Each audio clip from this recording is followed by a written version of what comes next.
আজ তোমাদের সামনে একজন ট্রাক ড্রাইভারের সত্য ভৌতিক ঘটনা শোনাবো। যদিও তোমরা নিশ্চয়ই অনেক ট্রাক ড্রাইভারের গল্প শুনেছ, কিন্তু আমি আশা করি আজকের গল্প শোনার পর তোমাদের ভীষণ ভয় লাগবে। আমি তোমাদের অনুরোধ করছি, যদি তোমরা এই গল্পটি সম্পূর্ণরূপে শোনো তাহলে তোমরা সত্যিই এটি অনেক উপভোগ করবে। আর যদি তোমরা আমাদের চ্যানেলে নতুন এসে থাকো তাহলে এখনই চ্যানেলটিকে সাবস্ক্রাইব করো। এতে তোমাদের সাথে আমাদের ঘনিষ্ঠতা বৃদ্ধি পাবে এবং নতুন নতুন ভিডিও তোমাদের কাছে সহজেই পৌঁছে যাবে। তাই বেশি সময় না নিয়ে দ্রুত আমাদের কাহিনী শুরু করি। বন্ধুরা, আজকের গল্পটি আমাদের একজন সাবস্ক্রাইবার রাজেশ পাঠিয়েছেন। তিনি একজন ট্রাক ড্রাইভার। তাহলে আসুন এখন রাজেশের দৃষ্টিকোণ থেকে এই গল্পটি শুনি। বন্ধুরা, আমার নাম রাজেশ এবং আমি রাজস্থানের আলওয়ার জেলার বাসিন্দা। আমি 20 বছর বয়সে ট্রাক চালানো শুরু করেছিলাম। সেই থেকে আমি আমার মামার ট্রাক চালানো শুরু করি। কিন্তু যে ভয়াবহ ঘটনাটি আমি তোমাদের সাথে শেয়ার করতে যাচ্ছি তা তখনই ঘটেছিল। এই ঘটনাটি ঘটেছিল যখন আমার বয়স 30 বছর। আজ আমি ট্রাক চালাচ্ছি প্রায় 15 বছর হয়ে গেছে। কিন্তু সেই ঘটনার পর আমি ট্রাক চালানোর সময় কখনো শর্টকাট ব্যবহার করিনি। আসলে এই ঘটনাটি ঘটেছিল যখন আমাদের দেশে লকডাউন ছিল এবং জরুরি পরিষেবা ছাড়া কাউকে কোথাও যেতে দেওয়া হচ্ছিল না। সেই সময় আমি মেডিকেল লাইনে গভীরভাবে জড়িত ছিলাম, ওষুধ আনা নেওয়া করছিলাম। সেই কারণেই লকডাউনের সময় আমাকে গাড়ি চালাতে হয়েছিল। সেদিন আমি হায়দ্রাবাদ থেকে ট্রাকে ওষুধ লোড করে মুম্বাই পৌঁছে দিতে হয়েছিল। বিকেল 3টের মধ্যে সমস্ত ওষুধ ট্রাকে লোড করা হয়েছিল। তারপর সন্ধ্যা 5টার মধ্যে আমি কিছুটা বিশ্রাম নিলাম এবং তারপর আমার ট্রাকটি নিয়ে আমি গন্তব্যের দিকে রওনা দিলাম। পরের দিন সন্ধ্যার মধ্যে আমাকে এই ওষুধ পৌঁছে দিতে হতো মুম্বাইতে। তাই আমি খুব ভালো গতিতে গাড়ি চালাচ্ছিলাম। আপনারা সবাই জানেন, শ্বাস প্রশ্বাসের মতোই গুরুত্বপূর্ণ লকডাউনের সময় মাস্ক পরাও সমান গুরুত্বপূর্ণ ছিল। কারণ ভুল করে যদি পুলিশ আপনাকে মাস্ক ছাড়া দেখে ফেলে তাহলে চালান জারি করতে বেশি সময় লাগতো না। এই ভেবে ট্রাক স্টার্ট করার সময় আমি মাস্ক পরে নিলাম। এখন আমি ক্রমাগত আমার গন্তব্যের দিকে এগিয়ে যাচ্ছিলাম। ধীরে ধীরে সূর্যাস্তের কারণে চারিদিকে অন্ধকার ছড়িয়ে পড়েছিল এবং অন্ধকার ছাড়া রাস্তায় আর কিছুই দেখা যাচ্ছিল না। তারপর আমার মনে এলো যে যদি আমি কোনোভাবে আগামীকাল সন্ধ্যার আগে সেখানে পৌঁছাই, তার মানে যদি আমি মুম্বাইয়ে তাড়াতাড়ি পৌঁছাই তাহলে আমার বিশ্রামের জন্য আরও কিছুটা সময় পাব। এই ভেবে আমি সিদ্ধান্ত নিলাম যে যদি পথে কোনো শর্টকাট পথ দেখি তাহলে সেই শর্টকাট ধরেই তাড়াতাড়ি মুম্বাইয়ে পৌঁছে যাব। কিন্তু আরও কিছুক্ষণ গাড়ি চালানোর পর কেন জানি না আমার ঘুম আসতে শুরু করে। তাই ভাবলাম যদি আমি হাত মুখ ধুয়ে পথে কোথাও চা পান করি তাহলে বেশ ভালোই হবে। এই ভেবে ট্রাক চালানোর সময় আমি হাইওয়েতে একটি ধাবা বা চায়ের দোকান খুঁজতে লাগলাম। কিন্তু কিছুক্ষণ পরে মনে পড়ল যে এটা লকডাউনের সময় এবং এই সময়ে আমি এমন কোনো ধাবা বা দোকান পাচ্ছি না যেখানে বসে চা পান করতে পারবো। তারপর আমি নিজেকে বললাম, কি বন্ধু রাজেশ, তুমি এত নিরীহ, লকডাউনের সময় তুমি কোথাও চায়ের দোকান পাবে? আমি এখনও এই কথা ভাবছিলাম, হঠাৎ হাইওয়েতে কিছু দূরে একটি আলো দেখতে পেলাম। ধীরে ধীরে যখন আমি ওই আলোটির কাছে গেলাম তখন আমি বুঝতে পারলাম যে এটি একটি চায়ের দোকান এবং একজন বৃদ্ধ দোকানদার বসে আছে। আমাদের রাজস্থানে একটি ছোট এবং অস্থায়ী দোকানকে স্টল বলা হয়। তারপর আমি আমার ট্রাকটি সেই বৃদ্ধ লোকটির কাছে থামিয়ে তাকে জিজ্ঞাসা করি যে আমি চা পেতে পারি কিনা। সে আমাকে বলেছিল সব কিছুই পাওয়া যাবে। তার কথাগুলো আমার কাছে একটু অদ্ভুত মনে হয়েছিল এবং তবু আমি চা পান করতেই চাইছিলাম। তাই আমি ট্রাক থেকে নেমে পড়লাম। তারপর আমি সেই লোকটিকে চা বানাতে বললাম। সেই লোকটিকে চা বানাতে বলার পর আমি আমার ট্রাক থেকে আমার জলের বোতলটি বের করে মুখ ধুতে লাগলাম যাতে আমি একটু সতেজ বোধ করি। কিছুক্ষণ পর সেই লোকটি চা বানিয়ে আমাকে দিল, কিন্তু এর স্বাদ একটু অদ্ভুত ছিল। এরপরে যখন আমি তাকে জিজ্ঞাসা করলাম তখন সে বলল, স্যার, এই চা মহিষের দুধের নয়, লকডাউনের সময় সব দুধের দোকান বন্ধ থাকে এবং আমার বাড়িতে মাত্র কয়েকটি ছাগল আছে, তাই আমি সেই ছাগলের দুধ তুলে এখানে দোকানে এনে সেখান থেকে চা বানিয়ে বিক্রি করি। হয়তো তুমি কখনো ছাগলের দুধের চা খাওনি, তাই এর স্বাদটা তোমার কাছে একটু অদ্ভুত লাগছে। তারপর আমি তাকে জিজ্ঞাসা করলাম, এই লকডাউনের সময় তুমি দোকান খুলেছ, পুলিশ কিছু বলবে না? এই কথা শুনে সেই লোকটি অদ্ভুত হাসি দিয়ে আমাকে বলল, কেউ আমাদের কোনো ক্ষতি করতে পারবে না। তার হাসিটা খুব অদ্ভুত ছিল এবং হাসির সাথে সাথে সে অদ্ভুতভাবে আমার দিকে তাকিয়েছিল। তারপর আমি তাকে উপেক্ষা করে চা পান করতে শুরু করলাম।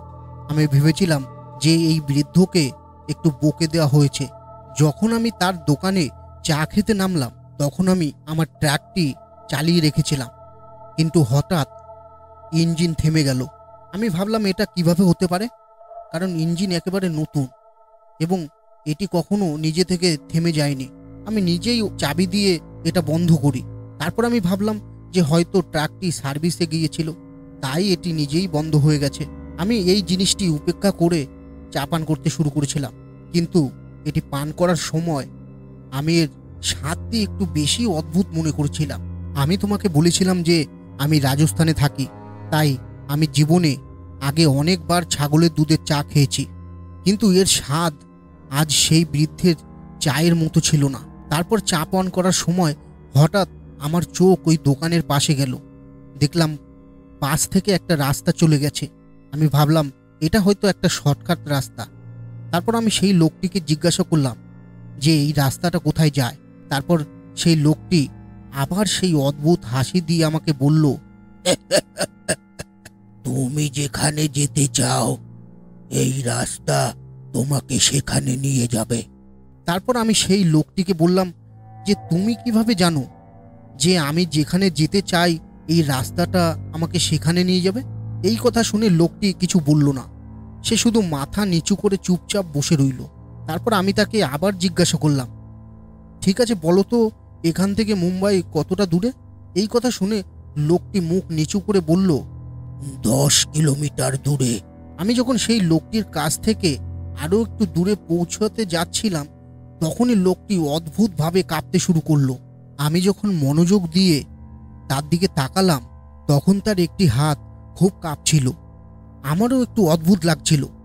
তারপর আমি তাকে জিজ্ঞাসা করলাম, কি হয়েছে, তুমি ঠিক আছো তো? এই কথা শুনে লোকটি অদ্ভুতভাবে আমার দিকে তাকিয়ে বলল, তোমার কাজ শেষ, তুমি এখান থেকে এখন যেতে পারো। আমিও তাকে খুব পাত্তা না দিয়ে আমি আমার ট্রাকে গিয়ে বসলাম। বসার পরে যখন আমি লোকটার দিকে তাকালাম তখন তার কাজগুলো আমার কাছে খুব অদ্ভুত মনে হলো। সেই বৃদ্ধকে প্রথম থেকেই আমার কাছে খুব অদ্ভুত মনে হচ্ছিল, তাই আমি তার দিকে খুব একটা মনোযোগ দিইনি। কিন্তু আমি জানি না কেন তার চা পান করার পর আমার মনোযোগ বারবার শর্টকাট পথের দিকেই যাচ্ছিল এবং আমার মন বারবার সেই শর্টকাট পথ দিয়ে যাওয়ার কথাই ভাবছিল এবং এটিই ঘটেছিল। অবশেষে আমি সেই শর্টকাট পথ দিয়েই মুম্বাইয়ের উদ্দেশ্যে রওনা হলাম। এখন চারদিক অন্ধকার। যখন আমি আমার ঘড়িতে সময় দেখলাম তখন রাত 8টা। তারপর হঠাৎ আমার মনে পড়ল যে আমি সেই লোকটিকে চায়ের জন্য টাকা দিইনি, কিন্তু এখন আমি সেখান থেকে অনেক দূরে এগিয়ে এসেছি, তাই আমি ফিরে যাওয়া ঠিক মনে করিনি। কিন্তু সবচেয়ে অদ্ভুত জিনিস যা আমি দেখতে পেলাম তা হলো যে সেই লোকটিও আমার কাছে চায়ের জন্য টাকা চায়নি। আমি এই সমস্ত জিনিস উপেক্ষা করে আমার পথে এগিয়ে যাচ্ছিলাম, কিন্তু সেই রাস্তায় সবচেয়ে অদ্ভুত জিনিস যা আমি দেখতে পেলাম তা হলো যে আমি যখন হাইওয়ে থেকে আসছিলাম তখন হাইওয়ের উভয় পাশের গাছপালাই সবুজ ছিল, কিন্তু এই রাস্তার আশেপাশের গাছপালা সম্পূর্ণ শুকিয়ে গিয়েছিল এবং তাদের উপর একটিও সবুজ পাতা ছিল না। তারপর ভাবলাম জুলাই মাসে এটা কিভাবে হতে পারে, কিন্তু দুই পাশের সবুজ ছিল, এত কম দূরত্বে এত শুকনো কিভাবে হতে পারে? কিন্তু আমাকে দ্রুত মুম্বাই পৌঁছতে হবে, তাই আমি এটাও উপেক্ষা করেছিলাম। এখন যখন আমি সেই রাস্তা ধরে এগিয়ে যাচ্ছিলাম তখন আমি একটা জিনিস লক্ষ্য করলাম যে সেই রাস্তায় অনেক স্পিড ব্রেকার ছিল। প্রায় প্রতি 1-2 কিলোমিটার একটি স্পিড ব্রেকার তো ছিলই। এমন পরিস্থিতিতে আমি ভেবেছিলাম যে এই গতিতে আমি হয়তো সময় মতো মুম্বাই পৌঁছাতে পারবো না, কিন্তু এখন আমি গতি কমাতে পারি, কারণ আমি সেই রাস্তায় অনেক দূর এসেছি। তাই আমি ভেবেছিলাম এগিয়ে যাওয়াই ভালো। কিন্তু ট্রাক চালানোর কিছুক্ষণ পর আমার মনে হতে লাগলো যে ট্রাকের অনেক শক্তির প্রয়োজন। সাধারণত ট্রাকের পিছনে কিছু খুব ভারী জিনিস বোঝাই করা হলে এটি ঘটে, কিন্তু আজ ট্রাকে কিছুই ছিল না, কিন্তু এত বেশি শক্তি খরচ হচ্ছিল যেন পিছনে কিছু ভারী জিনিস বোঝাই করা হয়েছে। এখন বারবার আমার মনে হতে লাগলো যে ট্রাকটি চালানোর সময় অনেক কষ্ট হচ্ছে। তাই আমি ট্রাকটি থামিয়ে একবার পরীক্ষার কথা ভাবলাম, কিন্তু থামার আগে আমার মনে হলো ট্রাকটির অনেক শক্তির প্রয়োজন। প্রথমে সামনের রাস্তা দেখে আমি আমার ট্রাকটি থামাতে পারিনি, কারণ রাস্তাটি খুব রুক্ষ এবং দেখতেও ভয়ঙ্কর ছিল। আমি খুব বেশি ভয় পাইনি, কিন্তু সর্বোপরি আমি একজন মানুষ। ট্রাক চালানোর সময় আমি মনে মনে ভাবছিলাম যে যদি আমি কোনো ভালো জায়গায় বা কোনো ভালো ব্যক্তির সাথে আমার দেখা হয়ে যায়, আমি ট্রাকটি থামাবো এবং তাকে জিজ্ঞাসা করব যে রাস্তাটি এত নির্জন এবং শুকনো কেন, আর মুম্বাই কত দূরে। এই কথাটি ভাবছি এমন সময় একজন মহিলাকে কাঠের বান্ডিল নিয়ে রাস্তায় এগিয়ে যেতে দেখলাম। তাকে দেখে আমার মনে হলো এই মহিলাটি এত রাতে কাঠের বান্ডিল নিয়ে কোথায় যাচ্ছে। তারপর আমি আমার ঘড়িতে সময় দেখলাম, রাত 11টা বাজে। আমার একটু অদ্ভুত লাগলো এবং তবু আমি তার কাছে আমার ট্রাকটি থামালাম। ট্রাকের হেডলাইটের আলোয় তাকে অনেক কম বয়সী বলেই মনে হলো এবং তার ঘোমটা দেওয়া শাড়ির উপর থেকে তাকে সুন্দরী দেখাচ্ছিল। আমার ট্রাকটি তার কাছে থামতে দেখে সেই মহিলাটি সেখানে থামলো। আমি মহিলাকে জিজ্ঞাসা করলাম, এই রাস্তাটা কত লম্বা? কিন্তু হয়তো ট্রাক ইঞ্জিনের শব্দের কারণে সে কিছুই শুনতে পাচ্ছিল না। তাই আমি ভেবেছিলাম নেমে তার সাথে কথা বলাই ভালো। তাই ট্রাকটি চালু রেখেই কেবিন থেকে নেমে পড়লাম আর আমি সেই মহিলার কাছে গেলাম। কিন্তু যখনই আমি নেমে সেই মহিলার দিকে এগোতে শুরু করলাম, সেই মহিলা তার কাঠের বান্ডিল থেকে তার কুড়ুল বের করে আমার দিকে এগিয়ে ধরল। এটা দেখে আমি খুব ভয় পেয়ে গেলাম। তারপর আমি তাকে বললাম যে চিন্তার কিছু নেই, আমি পথ হারিয়ে ফেলেছি এবং আমি কেবল তোমার কাছে ঠিকানা জিজ্ঞেস করতেই নেমে এসেছি, দয়া করে আমাকে ভুল বুঝবেন না। সে এ বিষয়ে আর কিছু বলল না, বরং সে তার হাতে ধরা কুড়ুলটি নামিয়ে ফেলল। আমি সেই মহিলার কাছে পৌঁছতে যাচ্ছিলাম যখন সে তার ঘোমটা তুলে ফেলল এবং ঘোমটা তোলার সাথে সাথেই আমি মুগ্ধ হয়ে গেলাম, কারণ সে দেখতে খুব সুন্দর ছিল। তারপর নিজেকে সামলে নিয়ে আমি সেই মহিলাকে জিজ্ঞেস করলাম, এই রাস্তাটা কি সামনে ভালো আছে নাকি এরকমই এবড়ো খেবড়ো? তারপর সেই মহিলা বলল, না, সামনে একটা ভালো পথ আছে। কিন্তু ওর কণ্ঠস্বর শোনার সাথে সাথেই আমার খুব অদ্ভুত লাগছিল, কারণ দেখতে যতটা সুন্দর ছিল ওর কণ্ঠস্বর ততটাই কুৎসিত ছিল। কারণ ওর কণ্ঠস্বর ঠিক পুরুষদের মতো ছিল। যখন ও কথা বলছিল তখন আমার মনে হচ্ছিল যেন একটা ছেলে ছাড়া আর কেউ কথা বলছে না। কিন্তু আমার মনোযোগ ওর কণ্ঠস্বরের চেয়ে ওর সৌন্দর্যের দিকে বেশি ছিল। তাই আমি ওকে জিজ্ঞাসা করলাম, এত রাতে তুমি কোথায় যাচ্ছ, আর তাও এই কাঠ সংগ্রহের ব্যাপারে? মহিলা বলল, লকডাউনের সময় দিনের বেলা আমরা বাইরে গিয়ে কাঠ সংগ্রহ করতে পারি না, তাই রাতে কাঠ নিয়ে আসি, কারণ আমাদের বাড়িতে কাঠের উনুনেই রান্না করা হয়। তাই আমি ভাবলাম হয়তো ও সত্যিই বলছে, কারণ লকডাউনের সময় পরিবেশটা এরকমই ছিল। তখন হঠাৎ আমার ট্রাকটা নিজে থেকেই থেমে গেল। যতক্ষণ ট্রাকটা চলছিল ততক্ষণ রাস্তার হেডলাইটের আলো জ্বলছিল, কিন্তু ট্রাকটা থামার সাথে সাথেই চারপাশ অন্ধকার হয়ে গেল। যখনই আমি এই অন্ধকারে ওই মহিলার দিকে চোখ ফেরালাম, তখনই আমি হতবাক হয়ে গেলাম। হেডলাইটের আলোয় সেই মহিলা যত সুন্দরী এবং তরুণী দেখতে লাগছিল, অন্ধকার হওয়ার সাথে সাথেই সেই মহিলা আরও বেশি কুৎসিত এবং বয়স্ক দেখাচ্ছিল। তার মুখের এক পাশ সম্পূর্ণ পুড়ে গেছে এবং তার ঠোঁট কালো হয়ে গেছে। এই দৃশ্য দেখে আমি কাঁপতে শুরু করলাম এবং ঘামে সম্পূর্ণ ভিজে গেলাম। আমার অবস্থা দেখে সেই মহিলা অদ্ভুতভাবে হাসতে শুরু করলো।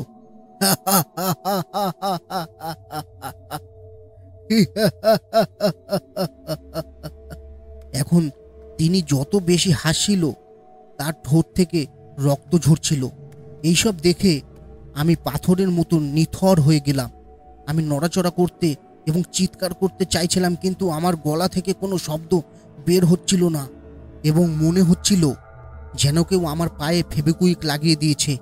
সেই মহিলা এবং আমার মধ্যে মাত্র 2 পায়ের দূরত্ব ছিল।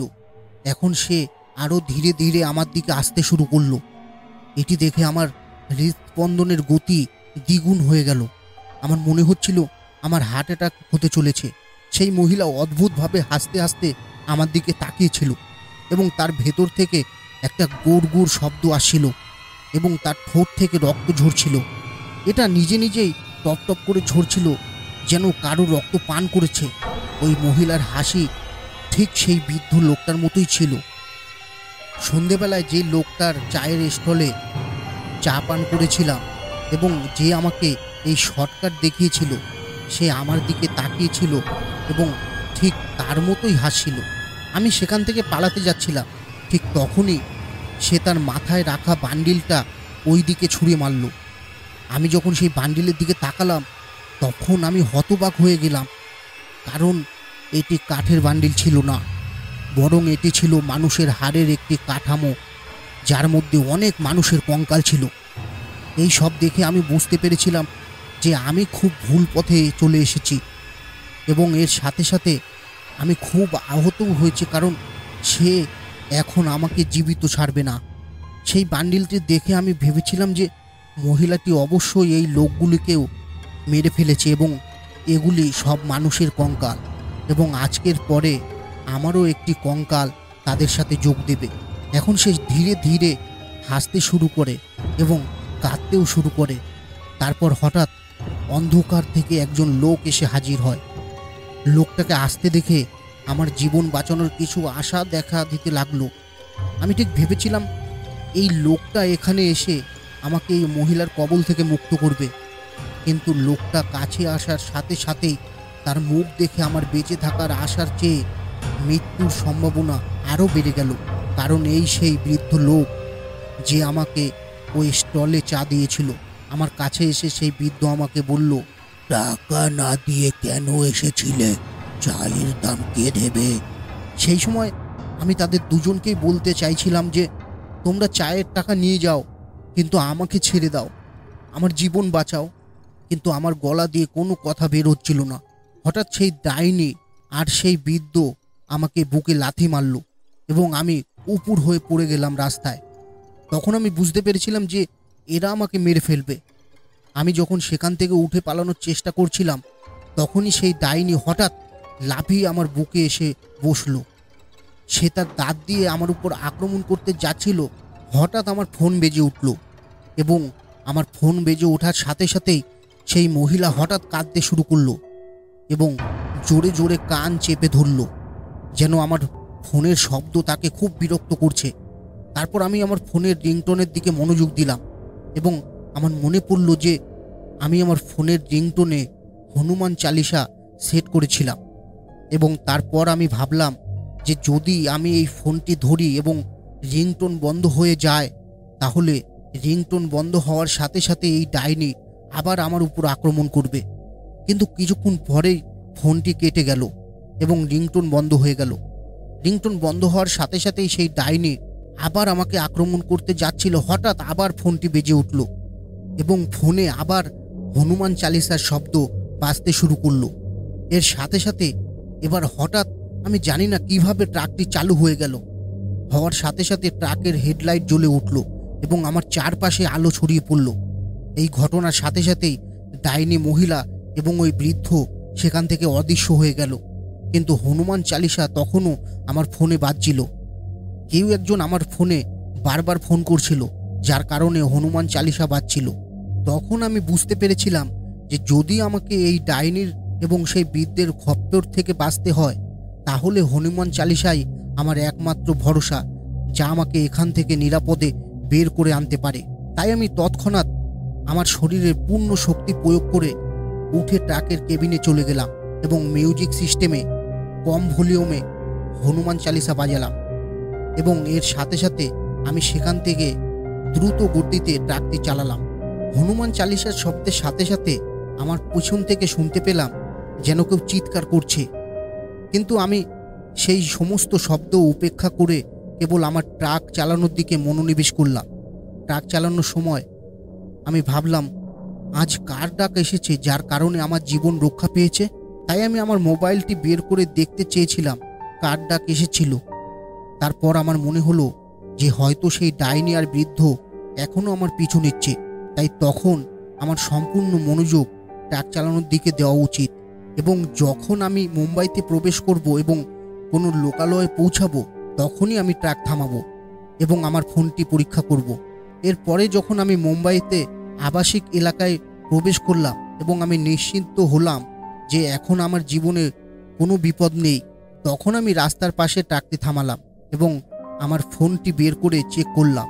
যখন আমি ফোনটি পরীক্ষা করলাম তখন দেখলাম যে আমার স্ত্রী আমাকে ফোন করেছিল।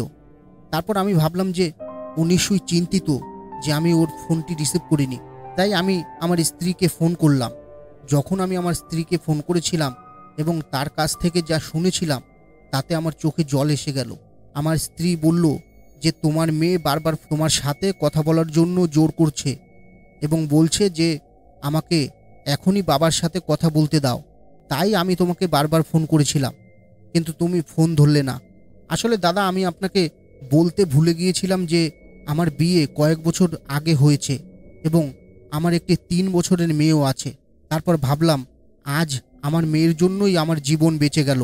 যদি আমার মেয়ে আমার সাথে কথা বলার জন্য জোর না করতো এবং ফোন না করতো তাহলে সেই দিনই আমি মারা যেতাম। তাই আমি সবাইকে অনুরোধ করছি, মেয়েদের বোঝা মনে করবেন না। মেয়েরা অনেক মূল্যবান। এবং সেই দিনের পর যখনই আমি ট্রাক নিয়ে পণ্য সরবরাহ করতে বের হই এবং যদি আমার মেয়ে ফোন করে, আমি আমার কাজ ছেড়ে প্রথমে আমার মেয়ের সাথে কথা বলি। সর্বোপরি আমি এই জীবন পেয়েছি কেবল আমার মেয়ের জন্য। এর সাথে সাথে সেই দিনের পর থেকে আমি শর্টকাট নেওয়া বন্ধ করে দিয়েছিলাম।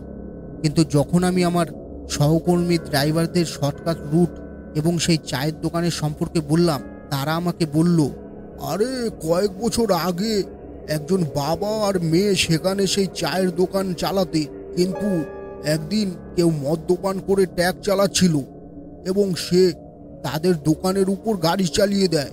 বাবা ও মেয়ে দুজনেই মারা যায়। তারপর থেকে সেই বাবা মেয়ে ট্রাক চালকদের থামিয়ে তাদের চা পান করায় এবং তাদের মৃত্যুর প্রতিশোধ নিতে ভুল পথে পরিচালিত করে।